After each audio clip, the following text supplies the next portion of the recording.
Welcome to the 5-Minute Warfare podcast from 5minutewarfare.com, where we dive into history's most pivotal battles and military strategies in around 5 minutes.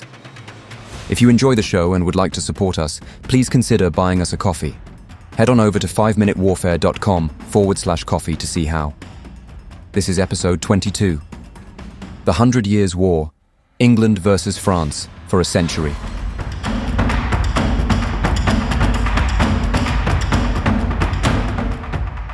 The 100 Years' War, fought between England and France from 1337 to 1453, was one of the longest and most complex conflicts in medieval history. Spanning over a century, it was not a single continuous war, but rather a series of battles, truces, and shifting alliances that shaped the future of both nations. At its core, the war was a struggle for the French throne, but it also encompassed territorial disputes, dynastic rivalries, and evolving military tactics that transformed medieval warfare forever. The origins of the conflict lay in a tangled web of feudal claims and competing royal ambitions. The immediate cause was the death of the French King Charles IV in 1328 without a direct male heir. The French nobility rejected the claim of Edward III of England, who was the grandson of Philip IV of France through his mother. Instead, they chose Philip VI, a cousin of Charles IV, as their new king. This decision enraged Edward, who saw it as an illegitimate seizure of a throne that he believed was rightfully his. Tensions escalated over time, with Edward formally declaring himself the rightful King of France in 1337, marking the beginning of hostilities. The early phase of the war was dominated by English victories, largely due to superior tactics and innovative use of longbowmen. The Battle of Crécy in 1346 showcased the devastating power of the English longbow, as heavily armoured French knights were cut down before they could even reach the enemy lines. This marked a turning point in medieval warfare, demonstrating that disciplined infantry and ranged weapons could overcome traditional cavalry charges. 10 years later, at the Battle of Poitiers in 1356, the English, under Edward the Black Prince, once again defeated the French and even captured their king, John II, dealing a severe blow to France's morale and stability. Amidst these military clashes, the war was also shaped by political and social upheavals. The Black Death ravaged Europe during this period, reducing populations and disrupting economies. Both England and France faced internal revolts, with the Peasants' Revolt in England in 1381 and the Jacquerie Uprising in France reflecting the growing discontent of the lower classes, burdened by taxes and warfare.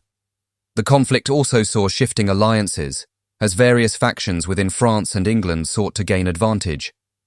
The Burgundians and Armagnacs, two rival French factions, fought for control, further weakening French unity and playing into English hands. One of the most significant turning points came with the emergence of Henry V of England. In 1415, he launched a renewed invasion of France, culminating in the famous Battle of Agincourt. Once again, the English longbow proved decisive, as Henry's outnumbered forces decimated the French nobility. This victory was followed by the Treaty of Troyes in 1420, which recognized Henry as the heir to the French throne and disinherited the Dauphin, Charles VII. It seemed as though England was on the verge of completely conquering France. However, fortune soon turned against the English. Henry V died unexpectedly in 1422, leaving his infant son, Henry VI, as his successor. The French found a new leader in Joan of Arc, a peasant girl who claimed to have received divine visions instructing her to rally France against the English. Her arrival revitalized French forces, leading to a series of victories, most notably the lifting of the Siege of Orléans in 1429.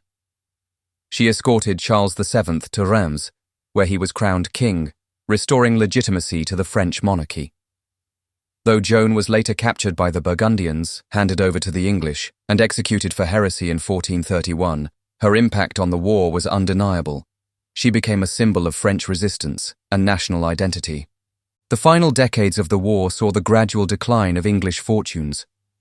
The Burgundians shifted their allegiance to Charles VII in 1435, strengthening the French position.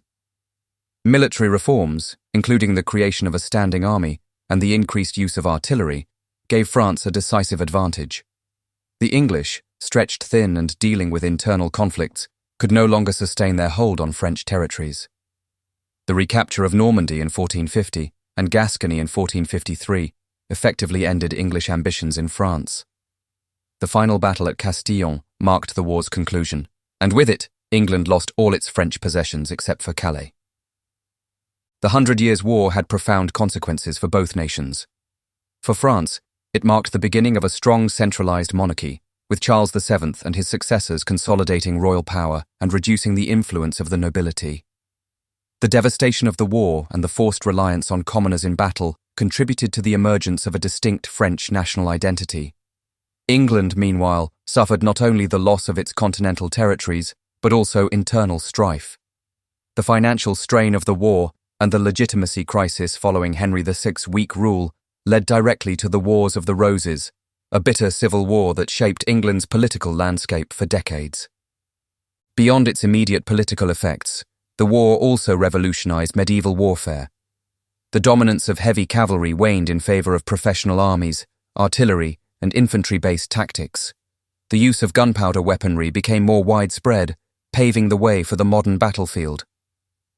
The rise of nationalism in both England and France signaled the decline of feudalism, as loyalty to the crown increasingly replaced personal allegiances to feudal lords.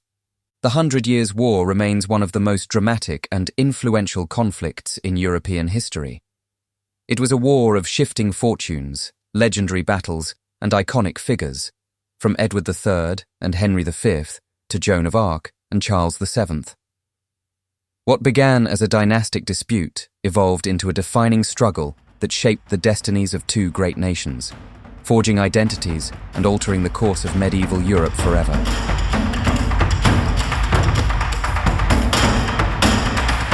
I hope you enjoyed that episode of 5-Minute Warfare from 5minutewarfare.com. If you did, please leave us a review wherever you get your podcasts, and while you're there, don't forget to subscribe so you don't miss any future episodes. If you would like to support us more directly, please consider buying us a coffee. Head on over to 5minutewarfare.com/coffee to see how. You may also be interested in our other 5-minute podcasts. Check them out at 5minuteproductions.com. Thanks for listening, and I'll see you next time.